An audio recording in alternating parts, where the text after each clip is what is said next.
Gordon Ramsay's Secret Service. This nigga is out of ideas. Jason Rouse is the secret recipe. Jason Rouse is the Harriet Tubman of Canadian comedy, bro.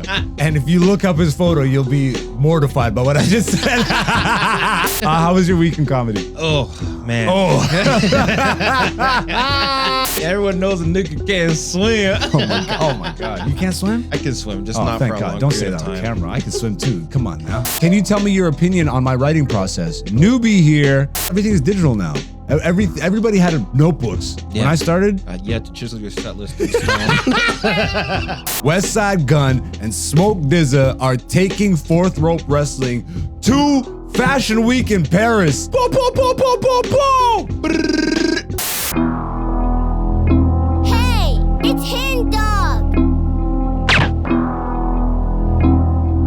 Black Zeus the Podcast Season 6, featuring Black Zeus and Dante,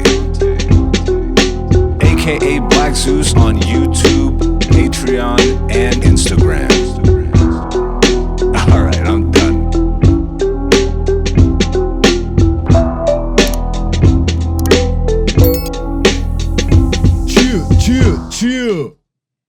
Chill. What's going on, beautiful people? Welcome back to another episode of Black Zeus, the podcast. I am Zeus Black. This is podcast You are the beautiful people, and this is episode 21 of season 6. City TV everywhere. A little Easter egg for Torontonians and Canadians alike. I got the dreads out. The weather's nice. I hope you guys had a nice week. I hope your next week is even better than your last. You know what it is. If you are a fan of comedy, you are in the right place. The best comedy page on the internet that nobody knows, my nigga. But that is changing slowly, and it's because of you, the beautiful people. So thank you. If you haven't subscribed yet, do it right now. Mother lover, you looking pretty ugly. You could be beautiful one click away. Just saying. Comedy page made by comedians for real comedy fans. That's you. If you haven't already, go check out the latest episode of Black Zeus, the show. Really great edit. Shout outs and salutes to the producer, number one producer in the game, Mr. Dante, on all the things he does around the channel. Go check out the latest episode of Black Zeus, the show. I'm trying to remember. Oh, we walked down Kensington Market, legendary neighborhood in Toronto. We did a kind of historical recap of the comedy that took place in the area, and we did a show with number one friend of the show and of comedy, of life. I love this dude. Brother in arms, Abbas Wahab. Man, this is a really terrible promo, but you know, we did a show with the boss and we interviewed him and all that stuff. Great edit. Go check it out if you haven't already. And then, yeah, we're going to get right into this episode because we got shows tonight to do. So we'll get right into this. Ladies and gentlemen, you know I don't do this show alone. I have the number one producer in the game. I'm just looking in the camera monitor. No hat today, going full Ethiopian forehead. Boom. People think it's a bad hairline. Wrong. It just naturally starts here. I actually have all my hair, literally. Check that out. Do you have this much hair? Before you talk about my Ethiopian hairline, you piece of garbage.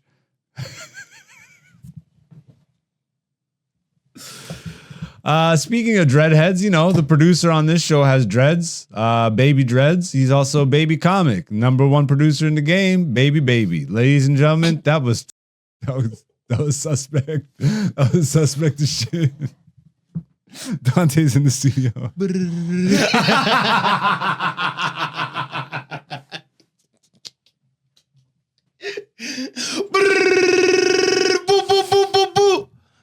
Shout out Martin Luther King. He had a dream. Yo, what did we say we were gonna play on the podcast this week? What was the video I said that's making it on the podcast?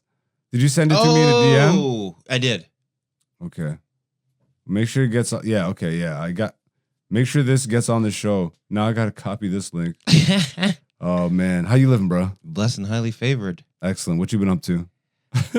What have I been up to? Keep stalling, nigga. No, not that bad. Oh, actually, no. I've been doing some shows.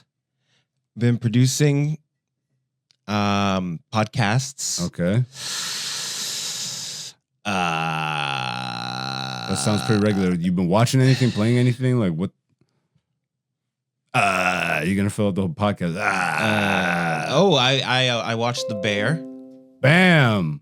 And that just made it through, didn't it? On the damn recording. Number one producer in the game. Hey. Letting sound slip through. That's your fault. How's that my fault? Because I sent the link. Yeah, but you changed the volume mixer, dog. I didn't change the volume. Also, no, system sounds should be muted. Okay. That came through. Okay. We're gonna see in the Can edit. you send that again, actually? I've been watching a lot of Gordon Ramsay while I do work. Okay. Like just in the background. Yeah. Classic background show. Anything he made. Like this dude's producing shows for like 30 friggin' years. Yeah. He has the formula down. Someone has it down for him, at least. I feel like he figured this out like 20 seasons ago. Yeah, probably. And just been coasting. You could watch it. Like, I swear I have theories depending on the shows because he's got so many shows. Do you know any of the Gordon Ramsay shows? I'm about to lose my mind. Hell's Kitchen. Yeah. Kitchen Nightmares. Yeah. There's a 24-hour one. Okay. Now his latest weird idea of a cooking show is called Gordon Ramsay's Secret Service. This nigga is out of ideas. So he literally says, he's like, now when we set up to come to do renos, people know we're coming. So they start throwing things out and da-da-da-da-da. So now we have a mole. We have a rat. A rat. You're a rat. You're a rat.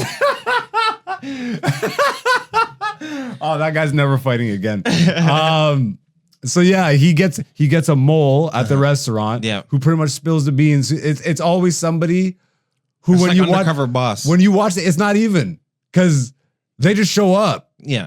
Only the mole knows that they're showing up, apparently, which I don't know, man. There's too much because he has a key. Why does this random customer have a camera crew with him? No. He goes in when they're closed now. It's The mole? Secret Service. No. The mole is an employee of the restaurant. Yeah. They're fed up with whatever's going on, and you could tell immediately. Maybe the last episode I watched, I didn't know. But the formula is, so they give him a key, I guess, and they come in at like when the restaurant's closed. The Okay. owner doesn't know they're coming, and then they're like, "Let's check out the restaurant." Oh, so they got a man on the inside that Man like on the opens inside, the back door and for then they them. come in at night, Yeah. exactly, and then Okay. they check it all out, and then he sits in the most obvious fake handyman truck. It's like a production truck, Yeah. and they slap a sticker on the side. I'm like, bro, these are It says flowers. It's literally flowers to go. FBI flower agency, like. And he just sits and it looked. They edit it to make it look like he's like, move camera 3 to the door. Yeah. And he's like got the little joystick and shit, like he's Oh, moving the cameras. It's so funny. And then eventually he just walks in and everybody's like, what the hell? Yeah. And then he kicks everybody out of the restaurant. He's like, there's a rat. And then the owner's just like, no.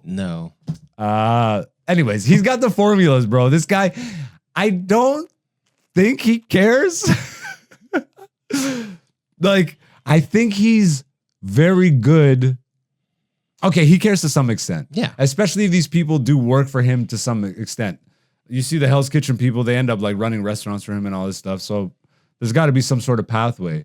Yeah. But like some of these like one and done shows where you're not working for him. There's like one of these new shows that he created, Next Level Chef. It's 3 floors of kitchens. Okay. The bottom floor is garbage. The middle floor is okay. Like it would be your mom's house kitchen or like a Okay. basic house kitchen. You know what I mean? And then the top one's like High the level. Michelin star, Yeah. chef's kitchen. And you're like battling to. It's so formulaic, bro. He's like, I'm so sad to see you leave. Like, I swear he just has like the script in his mind. Probably. It's been 30 years of this I dude know. like filming this stuff. I don't get it, but Stop with the scripts, man. there's definitely no scripts. Scripts. Spit that shit out, man.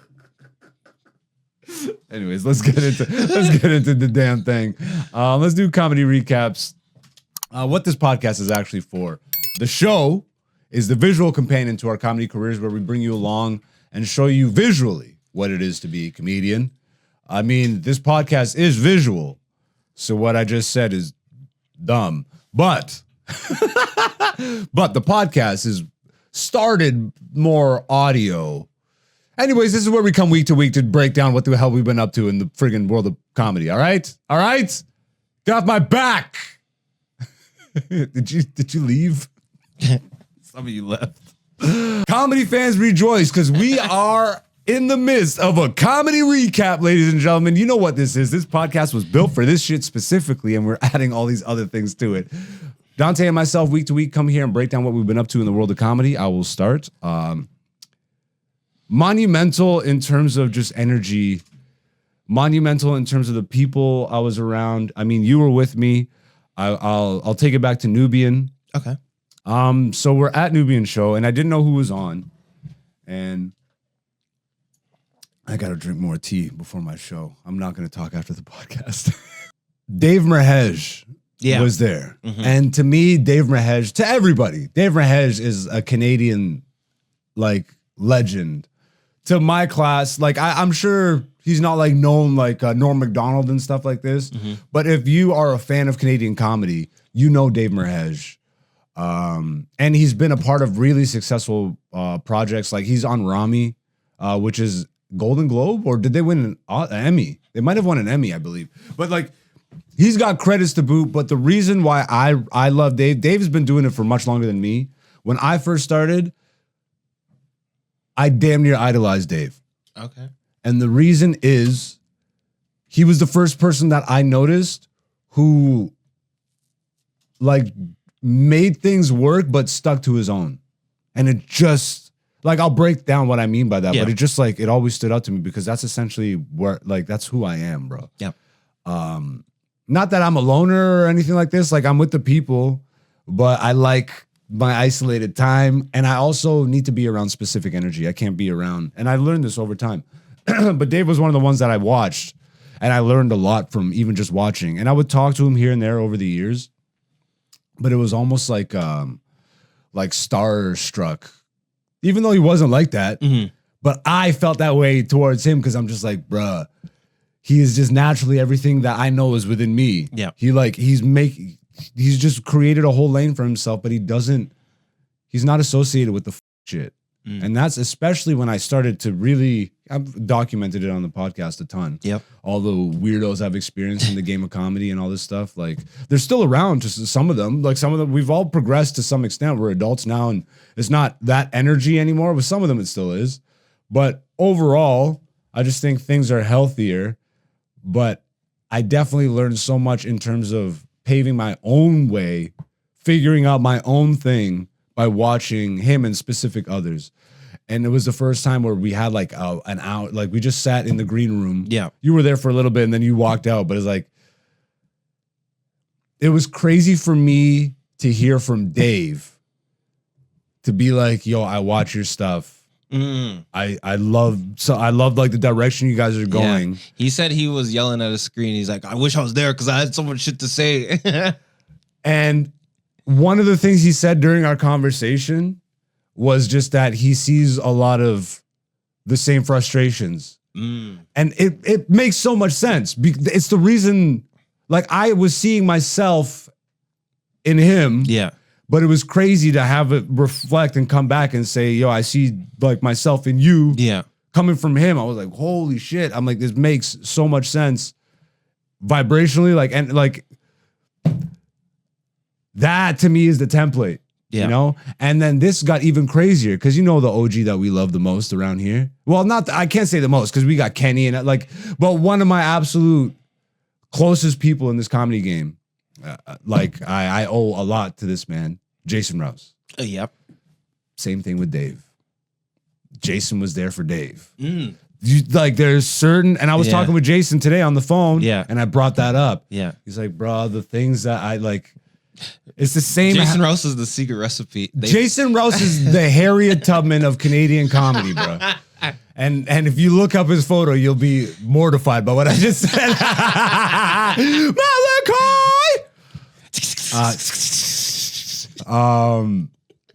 But no surprise to me to hear Dave be like, and Jason was a person like this for me. The way you're talking, and then I'm like, well, guess who's a person like I see you? Yeah. Who to me is directly Jason is like, yeah.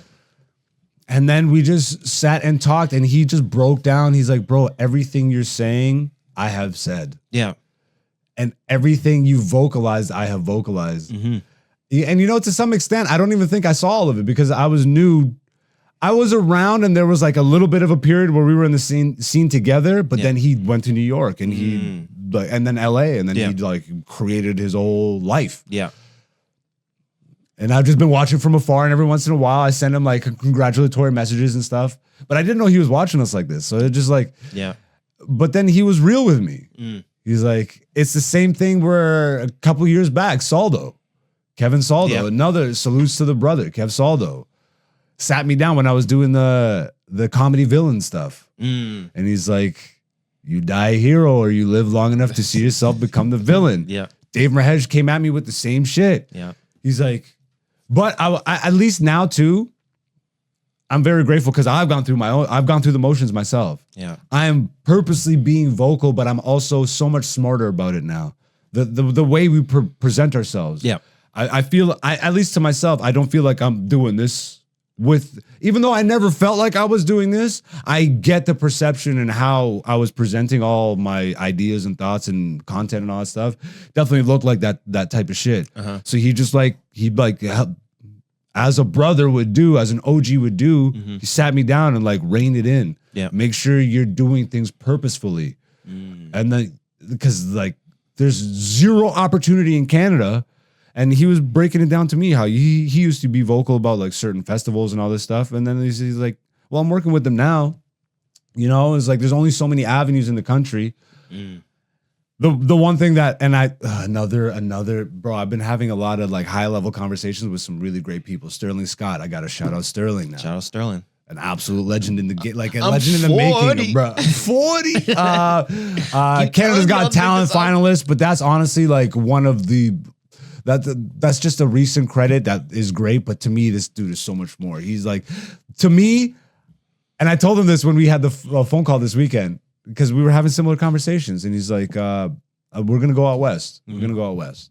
But it's like, I know I've been vocal about aspects of the game, especially in this country, and there's only so many avenues. I'm very honest with myself. I understand why I'm at where I'm at, but I also understand that because of that, I have to like do everything my own way and build it all. And he's like, and again, just like a big brother, like an OG, sat me down. He's like, okay, well, let's plan this out together. Let's figure out what this looks like. Where are you trying to go? And how do we get there? He's like, all right. And then the conversation just ended with an opportunity. So like, I'm very much, I feel like the energy is different.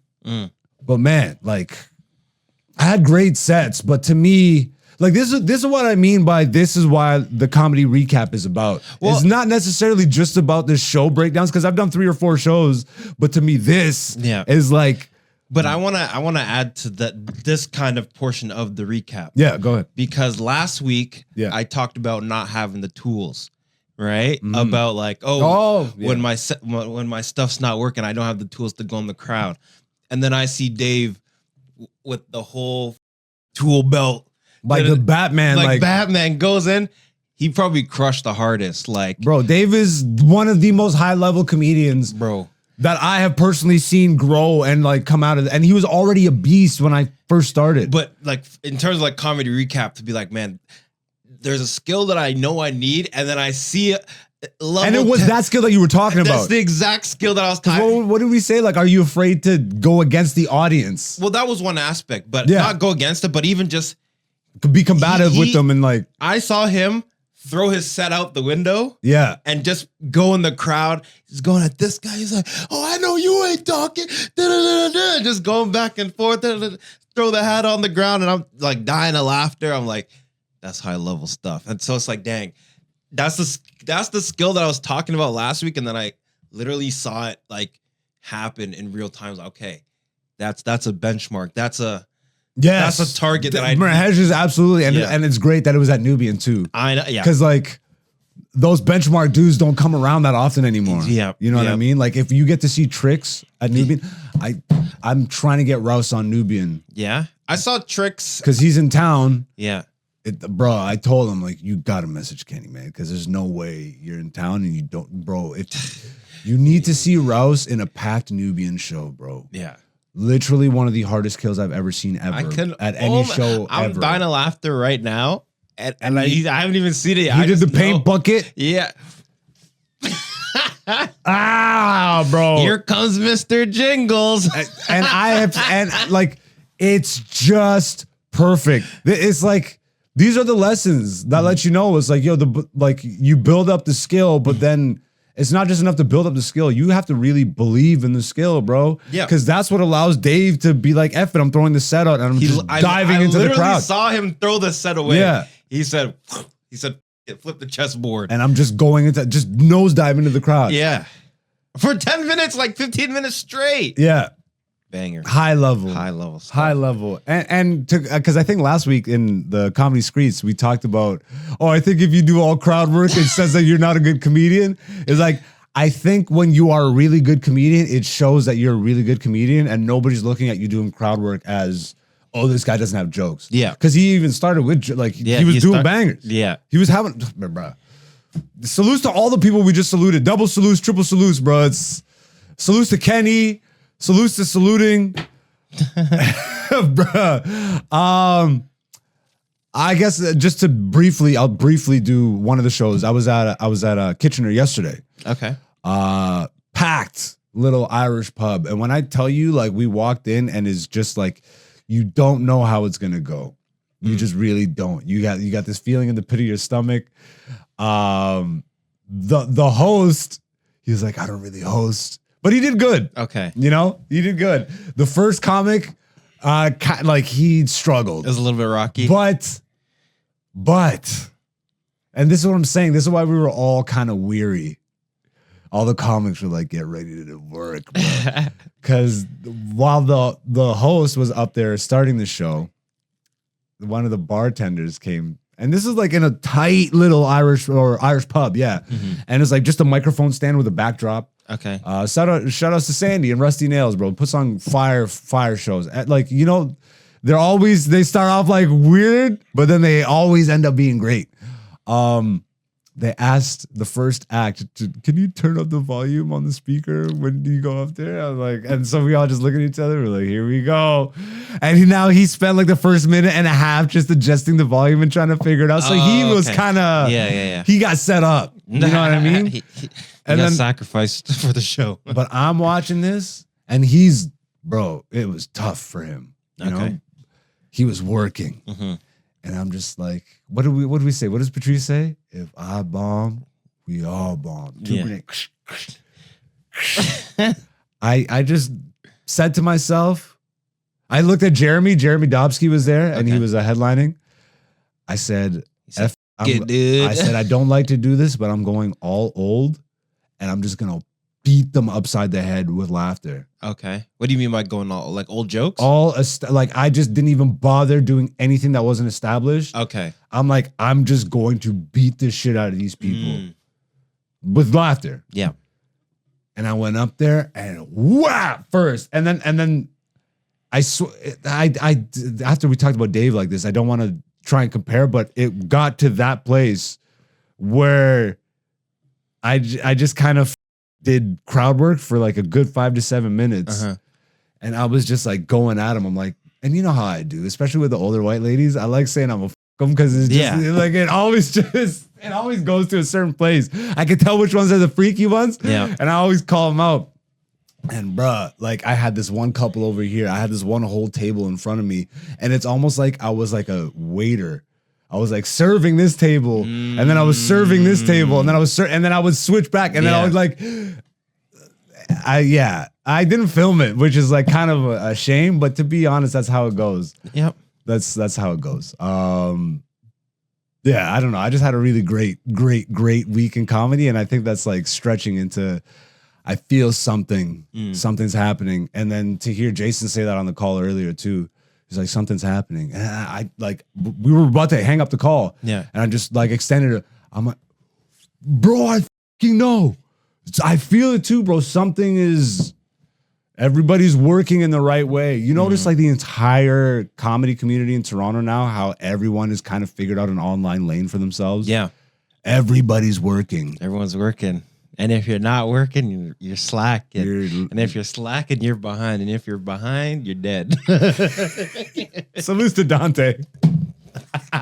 How was your week in comedy? Oh, man. Oh.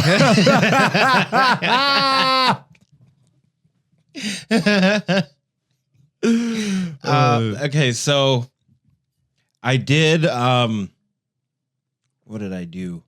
I did Wednesday canvas. Mm-hmm. That was all right. I give myself like a 4 out of 10. And then after that, I went to the Block Cone Burlington. That was all right. Wasn't too many audience members, but because it's 2 shows in a night, you know, you're a little bit looser, having a little bit more fun.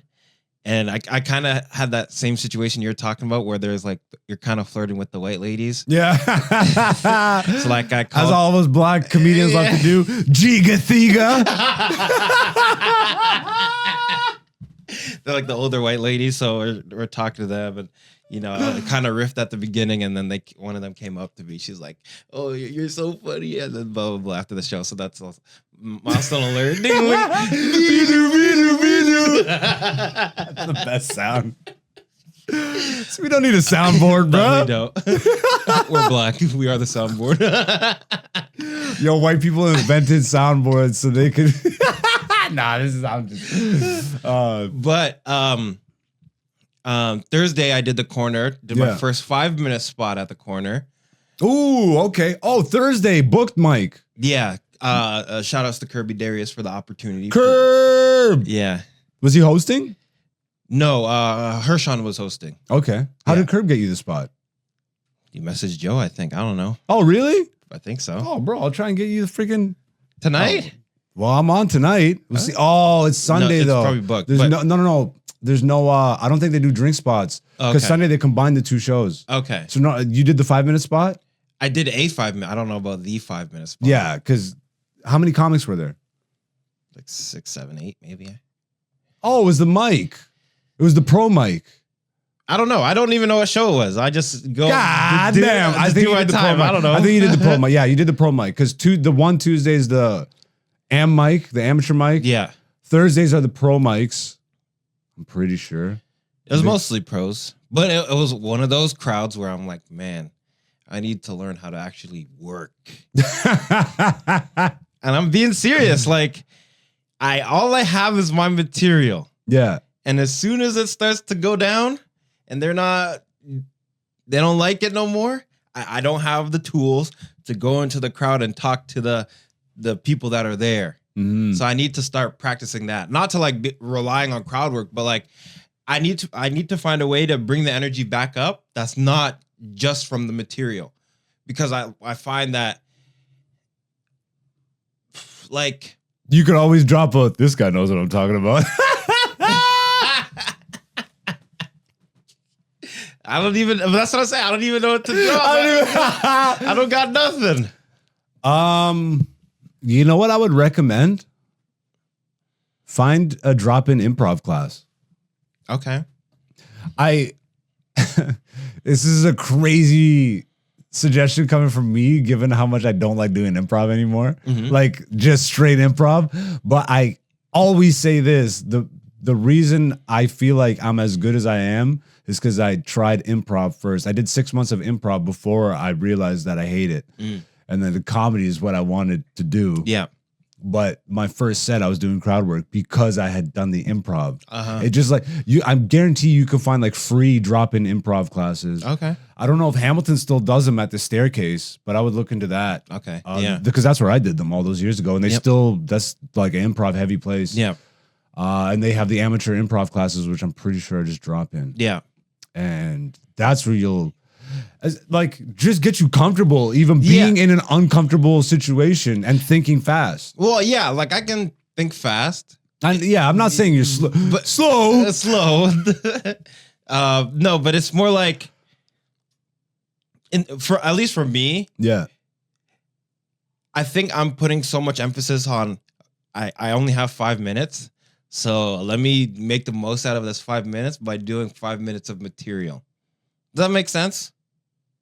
yeah, absolutely. Because I want to like get the reps in on the Of course. sets. But you can't just rely on Because Well, I know, what's your because life preserver when things go south, like you're describing right now. Exactly. Yeah. And everyone knows a nigga can't swim. Oh my god, you can't swim? I can swim, just Oh, not thank for a God! long Don't period say of that time. on camera. I can swim too. Come on now. I can tread water, but then like my arms get tired and I drown. I drown. Are you not entertained? Are you not entertained? But yeah, so like I do need to work on, like, I have to think of maybe some life preservers, or riff a little bit more, like because like I said, it's only 5 minutes, so I want to like really focus on the time. Yeah. So I don't like to like riff and stray and da da da da, because then I'm like, dang, now I didn't get to do one of my jokes because I spent like a minute or two doing something else. I 100% get it, man. Like, without like improv aside, because that's just a suggestion. How do you think you're going to get these reps in? What are you going to do to, like at CFTA, for example, like go in with maybe half a set? Well, that's why I want to host. That's okay. That's a good point too. Right? Because Even ask people to host. I Ask should. around and see if anybody, like, look at the shows that have rotating hosts or whatever. Yeah. Or Jam. Jam's a professional host. But- He has a hosting course. And he said, He has a hosting course? no, but like Okay. he's like, because people go to him and ask him like, oh, like, He hosts a lot. can you help me host? Yeah. Like what should I do? So Jam says, at some point maybe I can host the Canvas mic. I was just gonna say. So there's the Canvas mic, and he has co-hosts and guest hosts at Wheel of Comedy. Yep. There's the like little opportunities like that. Mhm. Backroom is literally where you like. To me, of all the clubs in Toronto, Backroom is the best incubator for new comics. It's the place where I just see all the new comics always just friggin' flooded that place. Yep. And just working out stuff. Yeah. And kudos to those guys for giving them a platform to do that. Like, that's another place I feel like, especially as a newer comic, I've seen so many new comics just hosting there. Yep. Yeah, for sure. And they have a show, like a bucket show on Sundays. Yes. It's like you just pull out some sort of topic and then boom, no material, no nothing. Yeah, You stuff have like to- that. Yeah, of so course. things like that. Improvise on the fly type stuff. Yeah. You Tried good that for before. you good for recap?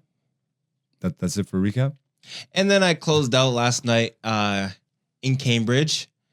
Pretty good. I had fun. How long was the set? It was a 3-minute set, 3-minute spot. And I closed out. No, I mean like the week, Headliner, ladies. Oh, okay. because I thought you were claiming headliner status No, right there. no. How long is this set? 3 minutes. yeah, I hope ask so. Sai how long his headline set was. Oh yeah, you did a guest spot, I would imagine. No. So there's 2 shows. I didn't do a guest spot on the 2 shows, but then there's a third like open mic show basically Oh, okay. after the 2 shows. Did it have audience? Yeah. I would say there's probably like 20, 30 people maybe. Oh, nice. But yeah, so it was good. I was good. I was, riffing a little bit more looser. And then I was going back and forth with the judges. I made some callbacks and stuff like that Okay. for previous comics. So it was fun. Okay. Think that's gonna wrap it up? Yep. You piece of garbage. That's gonna wrap up comedy recap. You know how we're gonna end this episode off, ladies and gentlemen. My favorite segment of the show. Sometimes you love it and sometimes you hate it, ladies and gentlemen, in these comedy screens. In these comedy screens, screeting it up. Screet niggas screeting it up. Yeah, week to week, Dante and myself find something, a topic or whatever people are talking about in the world of comedy online, and we give our 2 cents. This week is no different. I did look at other places, but once again, we are back on Reddit. What a shock. On the stand-up board.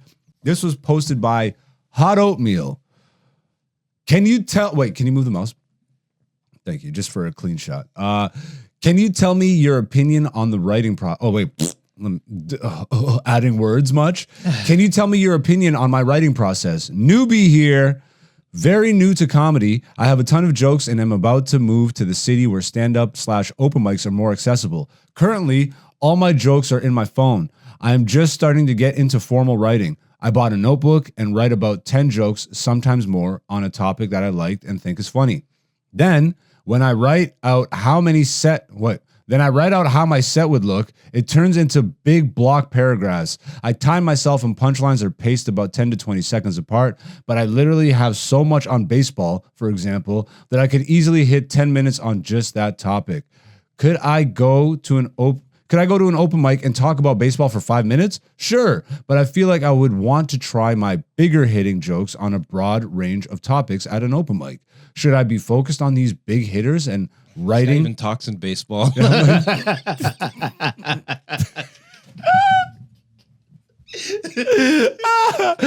I be focused on these big hitters and writing?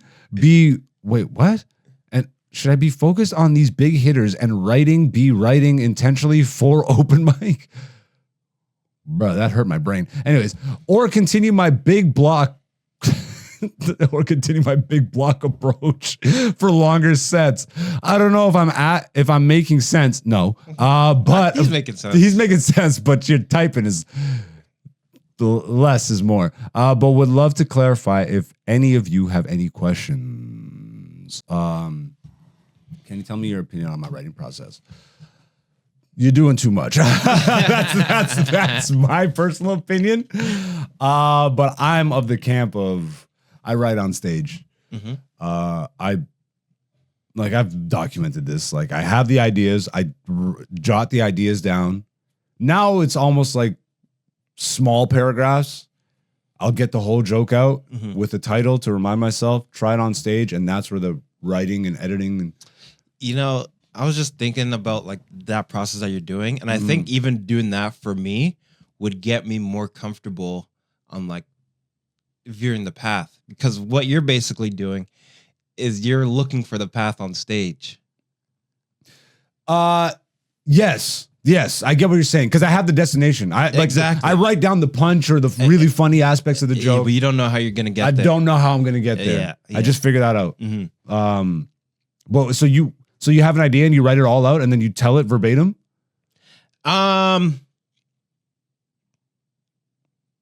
Do you try and stick to as close to your notes as possible? Well, because now my notes aren't because before I would write it out word for word. Yeah. But I don't do that. Bar for bar, my whole flow. Yeah. But now I don't do that. So now it's like I literally just have like the title of the joke. Yeah. And then I know the beats of the joke.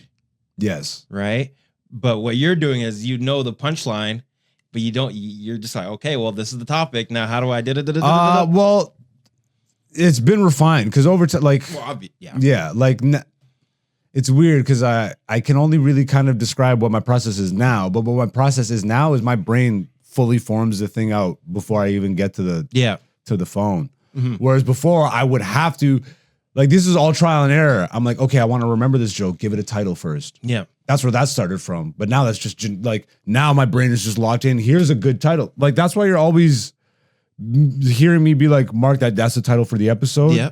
Because that's my comedy brain working. That's a good title for this. And I was even talking to some people in the workshop, and it's kind of like same thing where they're like, oh yeah, you know, I come up with the premise and then I just go up on stage and I write out figure out 75% of the joke on stage. That's exactly. Yeah. And I actually think, like, I prefer that so much more because the meat of the joke will always be the meat of the joke. Mm-hmm. But when you get into that framework of joke telling and writing, you're tailoring everything for the people you're in front of. Yeah. Which makes it so much more personal.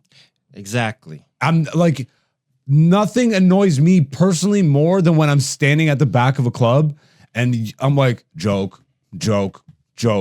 Like, they're just working through a list. Yeah. You think Which the is audience, what I'm doing. You think the audience can't pick up on that cadence? Like, again, it's like you're newer. So it's not even like I'm saying this as a negative thing. No, I know. You know, but like, thing.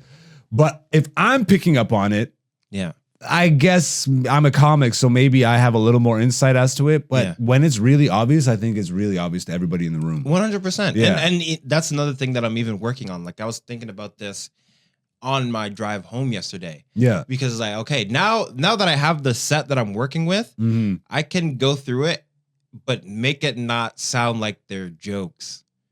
Yes. Does that make sense? Yeah. Like, I just want to be just kind of... Because you know them so in and out. Exactly. So now, like, I'm, step by step, practice saying them for a couple of months. Now it's like, now I'm working on how am I going to say it? You know, I think that what you just described to me, I have a theory. This is why comics get stuck telling the same jokes. Because once you like, and you see it, man, like once you're in the game long enough, you don't really see a lot of people working on like maybe the newer breed is a little different, but at least like when I was coming up, Yeah. a lot of the older cats were just like telling the same set Yeah. that they've like built up over time. Mm-hmm. And I catch myself like getting into that rut every once in a while. I'm like, if I catch myself telling the same thing over and over, like even for me, I don't like that. Mm-hmm. Cause then I'm getting in the mode of comfort. Like, that's why for the comedy recap, when I said to Jeremy, I'm like, I'm doing something I don't like to do, but I'm doing all old established stuff. Yeah. Like, because that's literally going against the grain for myself. It's almost like I looked at it and structured a set list. But even then, it was still me, so I was able to friggin' spend 5 to 7 minutes just on the audience. Yeah. So, I don't know. I think this is a process that you just have to do and figure out. To me, this is way too much. Yeah. Is this sustainable? You know, like how long can you do that for? But everybody, when they're new, this is what you think to do. Oh, I can't even. When I started, yes, but we're not. Everything is digital now. Everybody had notebooks. Yeah. When I started, you walked around in the club. Didn't exist back then. Old niggas. We all old niggas. You had to chisel your set list in stone. And then, like, I remember getting a BlackBerry. That's when I started jotting notes in my phone. Yeah. And it kind of changed the dynamic. I'm not going to lie, though. I really need to force myself to write these jokes down now in a book. Yeah. Because there's still an aspect of that I love and cherish and I think is important. Yeah. Because there's something to memory, too. Yeah, when you're writing using your at hand. bingo, Yeah, like I remember things way better, and like I just want a clean record of like some of the best versions of these things because they change, as like I said, from crowd to crowd and room to room. Even though so how would you document that change, like in the book? Like that's what I'm saying. Would you go back and like circle this and be like, okay? No, there would be one definitive version I would put in the book. Oh, so once it's fleshed out, you put that. Then I know which one is my best favorite version. Okay. And just to have that documented. Okay, I get what you're saying. Like I even want to go. I'm planning this, but I'm gonna go back to like the beginning. I found a bunch of my joke books and stuff, and I want to document like all the ones that have been my bangers, like over time. Yeah, it's kind of weird that I don't know. You just kind of have a scattered collection of friggin' books, but I want to have like one. Yeah, like one Bible. Exactly, like my comedy Bible. Yeah. Right now you have got the book of Paul and the book of they're just scattered. They're just people are gonna find my papyrus like just Dead random Sea Scrolls. Yeah, Black Zeus Dead Sea Scrolls. Oh man. But yeah, that's my you want to read some of these comments? Sure, it's not a lot, but just go on stage and start performing. Bingo. Yeah. The fact that you're writing things down at all is good. Carrying a notebook is good. Making notes in your phone when you don't have a notebook handy is good. Being willing to get the note made and kept for later, no matter how, is gonna mean you get to keep a lot more material. True. Hedberg's joke about the pen being too far away and convincing himself it wasn't funny is absolutely true. That joke is so gangbusters. That joke, oh man, Hedberg, bro, we lost. But you're seriously overthinking this. You don't need to write intentionally for a mic. You need to go to a mic and say the words into a microphone until you get the light and then stop saying words. Get a phone tripod so you can record your sets. I think that's also an important thing. Watch, review. Watch it like tape. That's what I do. I watch my sets like tape. And then I say, oh, I made this face here. People laugh. I like the distinction you did, like right at the end. So you can record your sets, but don't put them online yet. Review them. Yeah. That's what I've said this before. I feel like comics are shooting themselves in the foot because like everything is content. I got to get clips and clips and clips, right? Yeah. So they just post all you're new, bro. Yeah. But I will say, right, I post my sets online, but they're not public. They're behind a paywall. So for me, it's like a documentation thing because I can now go back.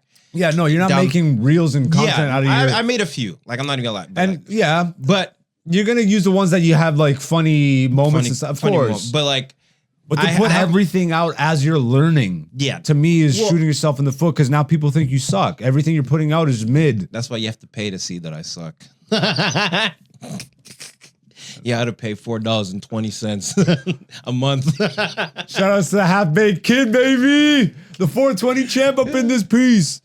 But yeah, don't put them online and review them. You know, like I think that's you can get more. To me, wait, let me read this one. To me, a fellow beginner seems like incredible advice. Literally, the first thing I wrote in my notebook that at the time I thought was stupid and unfunny is like the penultimate punchline of by far my best bit.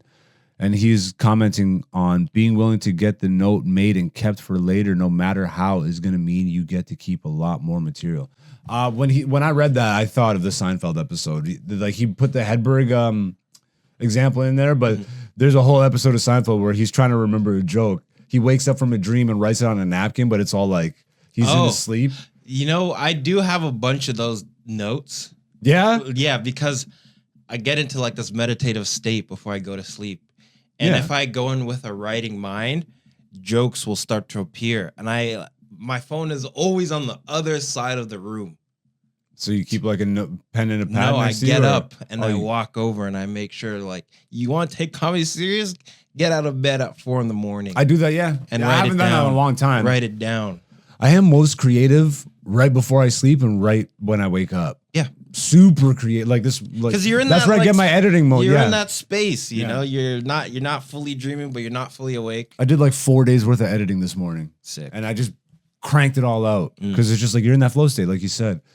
I think that's gonna do it. I've seen a guy do 5 minutes on baseball.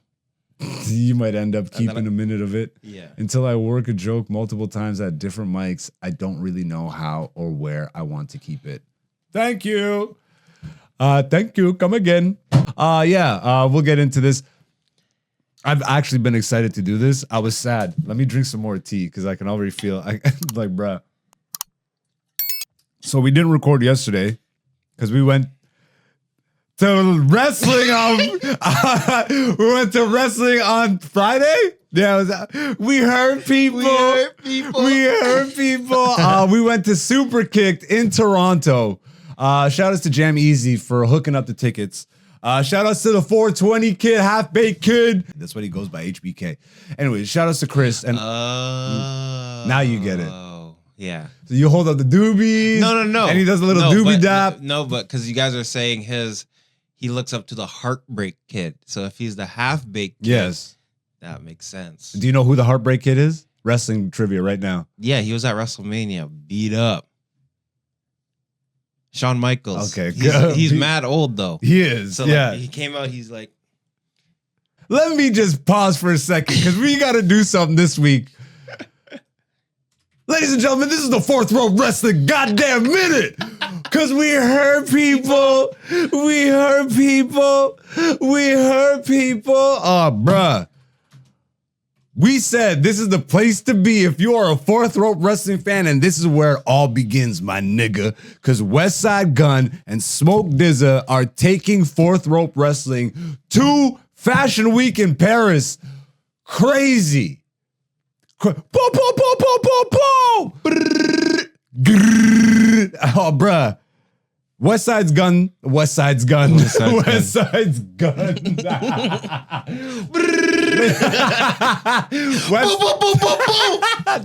Those are Westside's guns. Yeah. You just needed one there. So Westside Gunn, his whole, if you're not a fan of Westside Gunn, then skip forward. You know what I mean? Maybe we should have done this at the end of the episode. Too late. I might edit this and put it at the end. Too late. We're in it now. Damn. Well, you're going to take up 3 minutes. Now let's do it later. Damn. You know what? Comedy fans are going to have to sit through this wrestling talk real quick because we going through it. They are taking Fourth Rope Wrestling, which is an independent startup, to Fashion Week in Paris, which is so closely associated with the whole brand of Westside Gunn. His whole thing is high fashion, coke raps, and just merging the two and just creating crazy soundscapes. Westside Gunn, Conway and Benny, Probably leading the way. I would say they created a bunch of kids. You know what I mean? But then there's also others like Stove God Cooks. Oh my goodness, Boldy James. Boldy James. Yeah.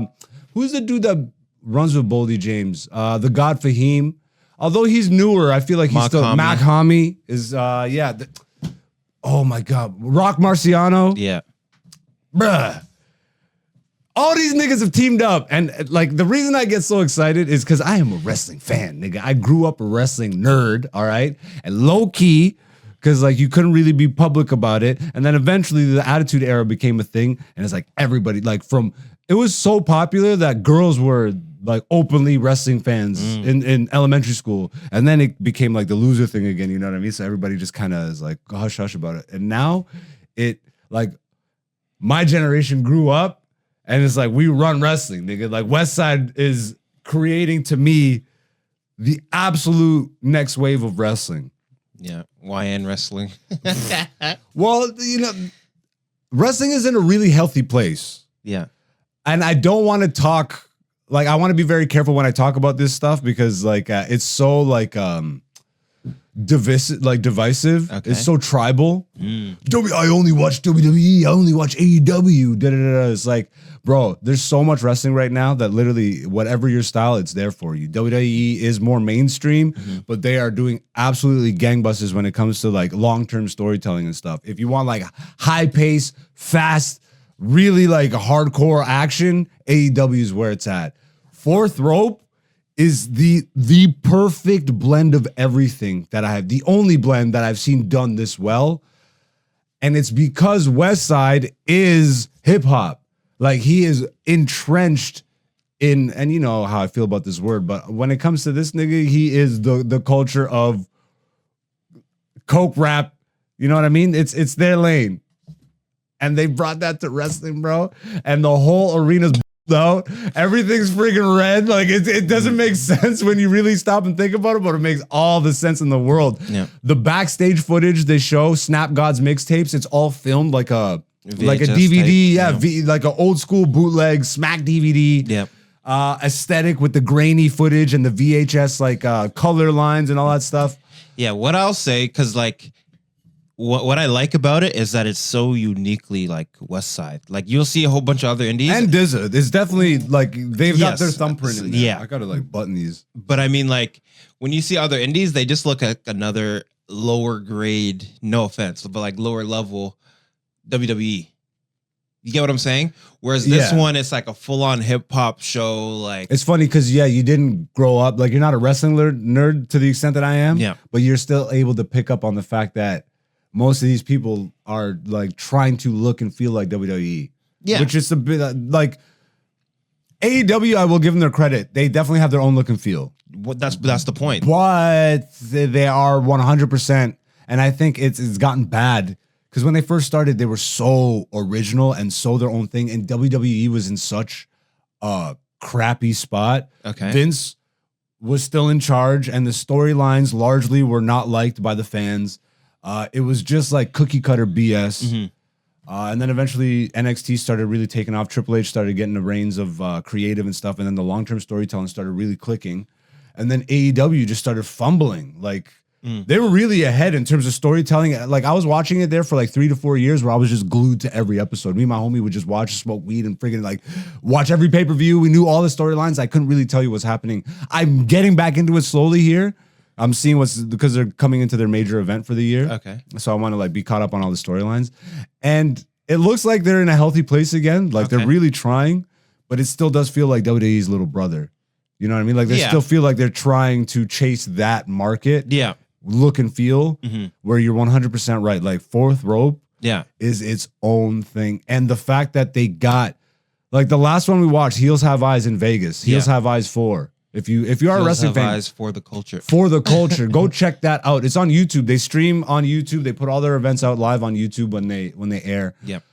This is during Fashion Week in Paris. I think it's June. I don't have the exact dates. Yep. But it'll be on their YouTube. Yeah, it's just the mix of the hip hop. Last time they had Flatbush Zombies, Joey Badass, and Stove God, who never does live appearances ever. Yeah.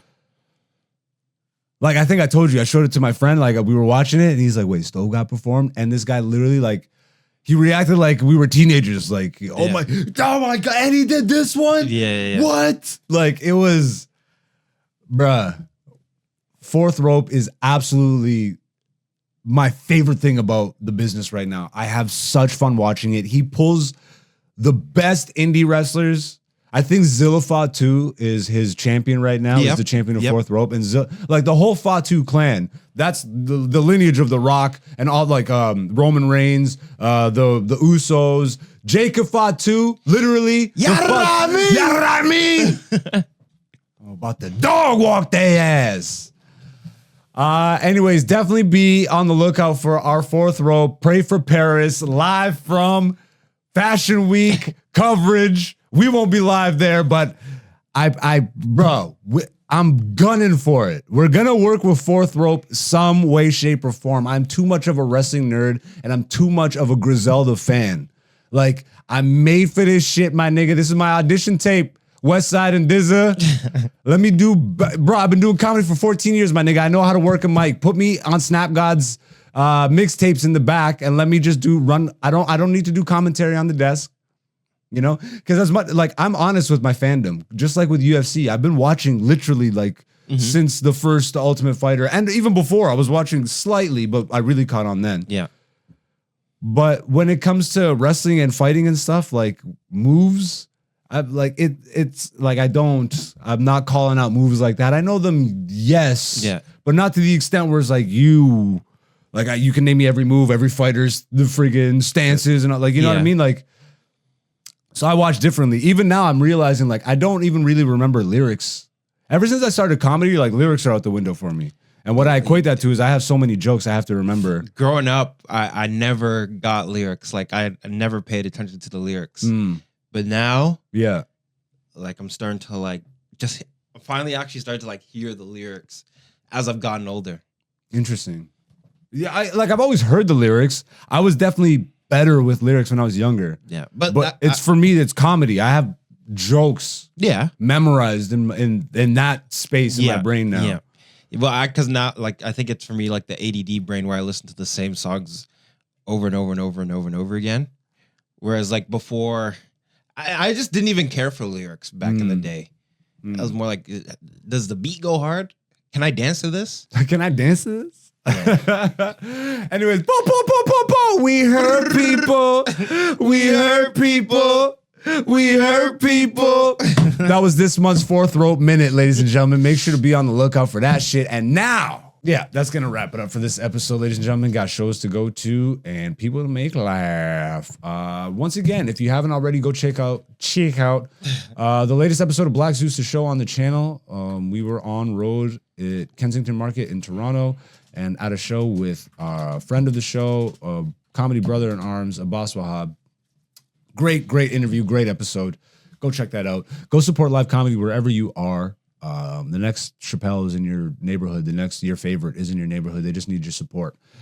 And go live life. Go be in the sun. Have a good week. You have any final words for the people?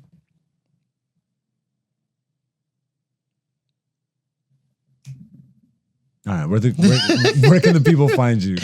You can find me online at Shea Dante, CHEZDANTE.